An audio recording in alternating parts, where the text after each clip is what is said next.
Shalom. Welcome to the Jewish View. My name is Rabbi Nachman Simon with the Chabad House of Delmar, and we always have interesting discussions about religion and science. Of course, many people believe that, all right, religion is one thing and science is another. Other people's science, I can't have religion. Some people believe that I have religion, science won't help me. But really what we say here in the Jewish idea, the Jewish view, is that religion and science are complementary. So we're always looking for different ideas, and we always go to the expert, who is the Lubavitcher Rabbi, Rabbi Menachem Schneerson. His picture is here when he was a younger man. He passed away in 1994, but he was a scientist and, of course, a big rabbi. So he very much integrated two ideas together. So also that's interesting that we're going to talk a little bit at the beginning about medicine and the view of the role of the doctor. I mean, there are certain religions that feel that, well, if you believe in God, you don't need a doctor. Obviously, a lot of people believe, oh, I'll go to a good doctor, I don't need God, I don't have to pray. But again, that's what we're here to integrate the two ideas together. So let's look at the Torah perspective of the role of the doctor. It says there's a sense in the Torah and the Bible, and the healing shall be healed. And our sages, the rabbis, interpret it. It's a little bit funny. Who should heal? From here we see that permission was given to doctors to heal. So that's right from the Talmud. There are other views that state that since God is the one who made the person ill, the only proper response is to return to God and ask for His mercy, rather than attempting to correct the physical ailments, a tactic that would seem to be fighting against God's will. It is in order to clearly negate this view that the Torah rules doctors have God's permission to heal. There are, however, various opinions regarding how far this permission extends. The Ramban Nachmanides feels that doctors may not attempt to heal internal ailments. In his opinion, the only medical intervention that is permitted is for external wounds or afflictions, meaning like injuries that are similar to those being discussed in the verse about the hand. In the Chumash, somebody's hand is hurt. Rabbi Avram Ibn Ezra too writes that doctors may only tackle external wounds. Any internal ailment or wound, however, is in God's hands to be healed, as the verse says, for He hurts and also heals. Similarly, Asa, king of Judah, was rebuked, for even in his illness he does not seek God, but only doctors. Obviously, his turning to doctors was considered a sin. Now, Nachmanides also cites as proof for his view that the fact that King Chizkiyahu hid the book of cures and the sages agreed with his actions. This demonstrates that we should limit our involvement with doctors and cures. In the words of our sages, and what room is there for doctors in the home of one who serves God? On the other hand, Maimonides, Rambam, rules that doctors are permitted to intervene, even concerning internal ailments. In his view, the book of cures that Chizkiyahu hid was one that describes the forms of various constellations and stars for the sake of astrological healing. This could easily have led the people to get involved in idol worship. Medicinal and natural cures, on the other hand, are completely permitted. If a person is hungry and eats bread to satisfy his hunger, is that acting against his faith in God who made him hungry? On the contrary, it will cause him to thank God who provided him with food. The same is true for medicine, that he will thank God for providing him with the means to be healed. The problem with King Asa's having turned to the doctors was either that he ignored God altogether and relied only on medical help, or that the doctors relied on astrological cures. The founder of Chabad Hasidus, Rabbi Shneur Zalman of Liadi, offers the following resolution of the conflicting opinions. In the temple era, I'm saying 2,000 years ago, the Jewish people lived on a much higher spiritual plane. At that time, a Jew's body received its sustenance directly or as a result of a spiritual connection via his godly soul. Therefore, there was a direct correlation between the 248 positive commandments of the Torah and the physical health and well-being of the 248 limbs of the body, as well as between the 305 negative commandments and the physical well-being of the 365 sinews in the human body. During that period, one could clearly see the fulfillment of the verse's promise: if you hearken in the voice of God, the Lord your God, and do that which is correct in his eyes, then all the illnesses that I placed upon the Egyptians, I will not place upon you, for I am the Lord your healer. And you shall serve the Lord your God, and I will remove illness from within you. During that period, if someone was not fulfilling God's commandments properly, natural cures would not help, since his physical limbs were dependent solely upon his spiritual ones. As is criticized for turning to doctors rather than to God, rather than concentrating on correcting his spiritual health. Similarly, Chizkiyahu hid the book of cures, since in his time it was superfluous. Once the temple was destroyed, the exile began. Again, 2,000 years ago. Through our actions, not only were we exiled from our land, but the divine presence was exiled as well. We no longer receive the divine energy that gives us life directly from its true spiritual source, but rather through a lower level, one similar to the source of sustenance of the animal and vegetable kingdom. Today, if a Jew has not attained spiritual health, his physical body can be sustained much as the animal's is, and he can be fully healthy and strong even in his spiritual limbs are desperately lacking. Nowadays, therefore, natural medicine can help us, and we are enjoined to utilize it. Where life is at risk, who decides? Regarding any medical issues, may none of our brethren ever need it, there is a clear halakhic Jewish law ruling enjoining the patient to go to a doctor and behave as the doctor instructs. It is a straightforward law which has implications with regard to laws of Shabbos and Yom Kippur. Based on a doctor's recommendation, one is permitted to desecrate the Sabbath even if there's just a slight possibility of life-threatening danger. Jewish law even differentiates between an expert doctor and a novice, placing more trust in the expert. The nature of doctors nowadays is to think, my own power and the strength of my hand has accomplished for me all this. If the doctor happens to be an observant Jew, he might mention that God helped him. Otherwise, all he talks about are his own skills.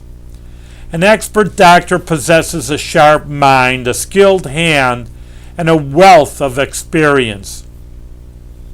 He may even be successful at healing even patients that other doctors have given up on. However, the more successful he is, the more likely that he is to announce that it is due to his own skills. After all, this doctor didn't know what to do. The other doctor made things worse, and still I managed to save him. Now the patient is walking on his own 2 feet, completely healthy. He can even prove that his self-esteem is not exaggerated, for after all, his fee is 2 or 3 times the norm, and yet it is he who is constantly consulted because of his expertise. He may even realize that nature dictates that a regular doctor is only slightly haughty, while a greater doctor is extremely haughty. Nevertheless, he loudly proclaims it is my own might and power. The haughtiness of physicians who places absolute credit in his own skill and who is not God-fearing does not believe that he is merely an emissary, while the true cure comes from God, is further strengthened when an observant Jew visits him. When the observant Jew pays him twice as much as he would pay a doctor, who though God-fearing is not quite so expert, this strengthens the doctor's absolute faith in his own talents. After all, even the observant Jew consults with him rather than with the observant doctor. Some Jews ask me for advice about which doctors to consult. I assume that just as they ask me, they also ask other rabbis or personal friends. This is a practical question, and the rabbi is obviously responsible for the advice he gives. The rabbi faces a choice. Does he rely solely on God's mercy, or does he send him to a doctor? Even if sending him to a doctor, there are two options. One, to consult with a doctor who may not be the greatest expert, but who dons to fill in the phylacteries and pray 3 times a day and declares that God is the healer of all flesh. After all, it is explained in the Kabbalistic and Hasidic works that God's mercy is needed for a doctor to successfully heal the patient. Returning to God in repentance is required, for suffering does not come without the presence of sin. The theory behind this approach is clear. It is impossible that the healer of all flesh will send his help through an expert doctor, even one who has exhibited great success, if he claims that it is all a result of his own skills. Accordingly, there is no point in consulting with such a doctor. On the contrary, it may be completely forbidden. 2. To consult with an expert doctor without bothering to ascertain if he is God-fearing and Torah observant, or even to consult with an expert doctor whom we know to be non-observant, even if we are certain that this consultation will further fuel his ego and self-sufficiency. Since this is a question that involves life and death, one cannot say that the rabbi will be extra stringent or lenient, since either approach may be endangering the patient's health. Even one who refuses to answer is taking a great responsibility. The very life of the patient who may, as a result, not consult with the appropriate doctor. Anybody who argues that God will not send a cure at the hands of a non-observant Jew must know that they are accepting upon themselves the responsibility for those people who will not be cured, because they will not consult with expert medical help as a result. After having publicized the above views, I received a note from Jerusalem from a rabbi who has been a recognized halakhic, meaning Jewish law authority, for decades. I don't want to mention his name, but he is someone who is very exact whenever discussing something that will relate to a practical ruling. He writes that someone once asked Rabbi Yitzchak Dov Soloveitchik, the Brisker Rav, of blessed memory, which of 2 doctors to consult. They were both equally expert, but there was a possibility that one was more God-fearing than the other. The Rav angrily replied that one should not even consider the doctor's fear of God when discussing medical abilities. The entire subject should make no difference in one's decision whatsoever. When I read this, I was truly amazed at the novelty. After all, the question was about a case where they are both equally capable. Why then should one's observance not then be taken into account? Yet the Brisker's Rav rejected such an approach and insisted that the doctor's observance not even be mentioned at all. When I considered this carefully, since I know by reputation how careful the Brisker rabbi was with his words, especially with regard to Jewish law, and even more so in medical areas where lives hang in the balance, I realize that it is a clear law in the Torah. Whenever lives are at stake, we consider a possible danger to life as being the same as a certain danger, even if there are several layers of doubt. There is also a law stating that when lives are endangered, it is a mitzvah for the greatest amongst the group to personally desecrate the Sabbath. One who shows alacrity and is praiseworthy. One who stops to ask is a murderer, and one who is asked is worthy of disgust. And this is a Jewish law he's footnoting. The reason for the last case is that if someone knows a law pertaining to mortal danger and he lives in a place or time where such people may not know about it or be in doubt about its importance, he is obligated to publicize it. Questions have been raised why it is a mitzvah for the greatest of the group specifically. Why not send a simpleton to desecrate the Sabbath? Similarly, the law states that in cases of danger to life, one should not worry about minimizing the desecration of the Sabbath at all, but rather do everything that might be necessary without hesitation. Why not attempt to minimize the amount of work needed and minimize the desecration? Well, the answer is simple. If ever we see hesitation when there is a need to desecrate the Sabbath in order to save a life, such as if the greatest among the group does not break the Sabbath himself, but rather send someone else, or if people attempt to minimize the desecration as much as possible, even if in this particular situation the life will still be saved, since it is indeed enough to do less, this will have a negative effect on the future.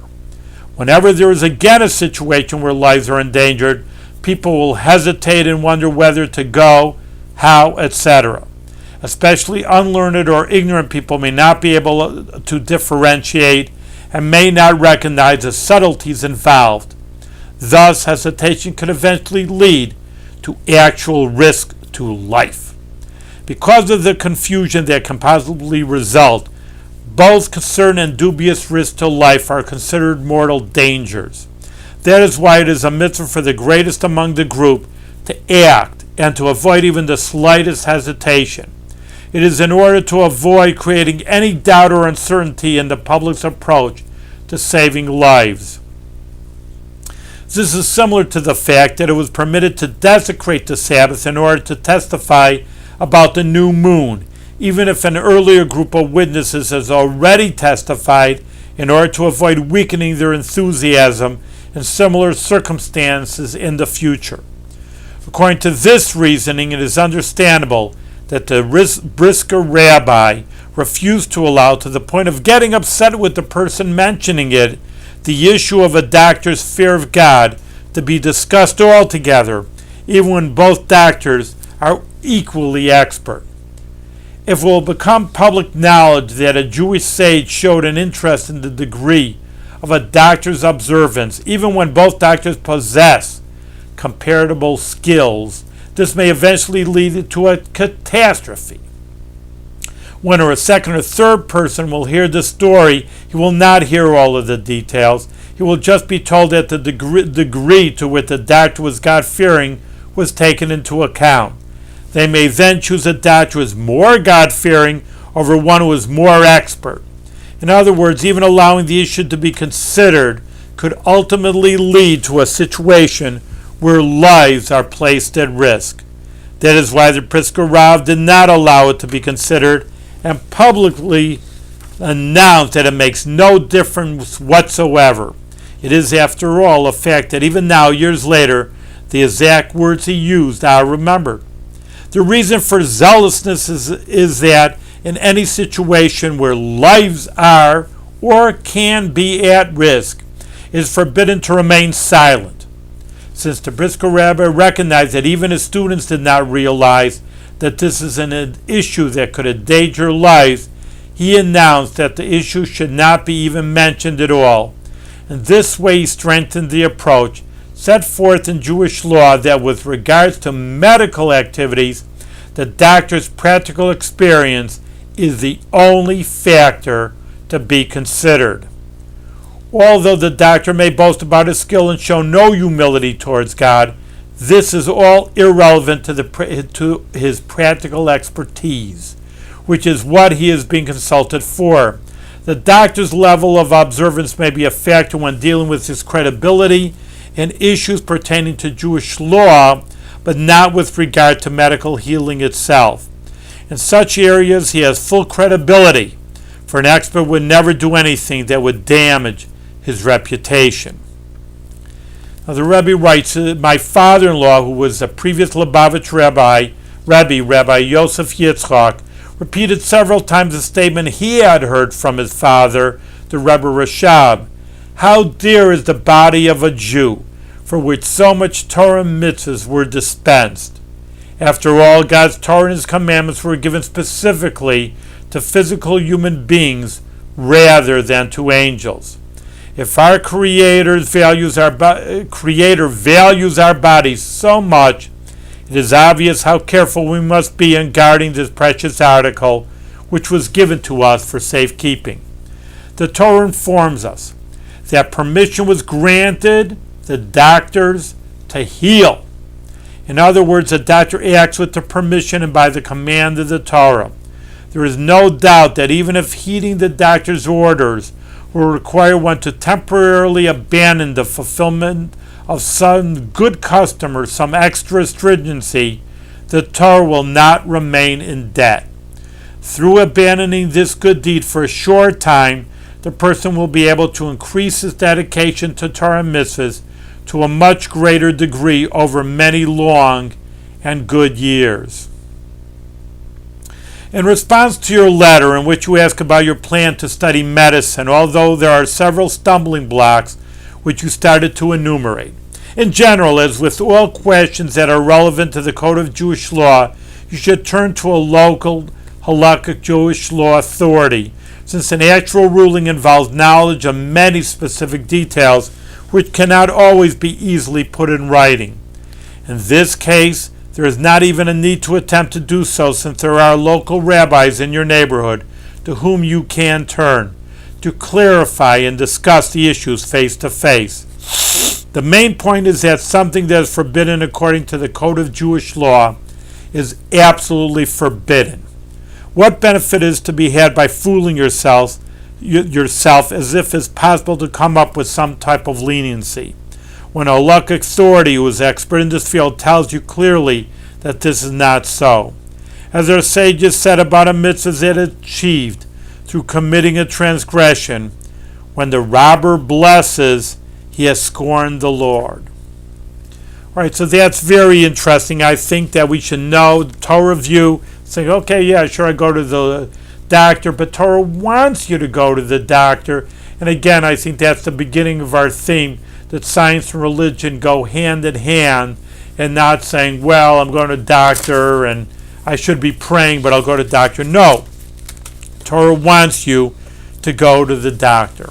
We have a few more minutes left, and we have a short essay about science, but taking us to a different realm because we're talking about life on other planets.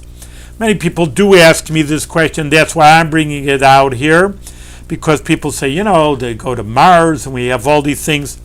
So let's see about what Torah says about life on other planets, and specifically what the Rabbi has to say. The question as to whether life exists on other planets is not directly related to Torah and its commandments, mitzvot. However, since people are interested in knowing Torah's view on this issue, we must fulfill the sage's promise that as long as there are questions and debates, someone will be found to provide an answer. When people receive a response to these questions, they may then be more ready to listen to God's voice, to put on tefillin, keep Shabbos, and kosher. I therefore respond that this is clearly dealt with in the Talmud. The question is never heard about the statement in the Talmud, but it can be found in two instances.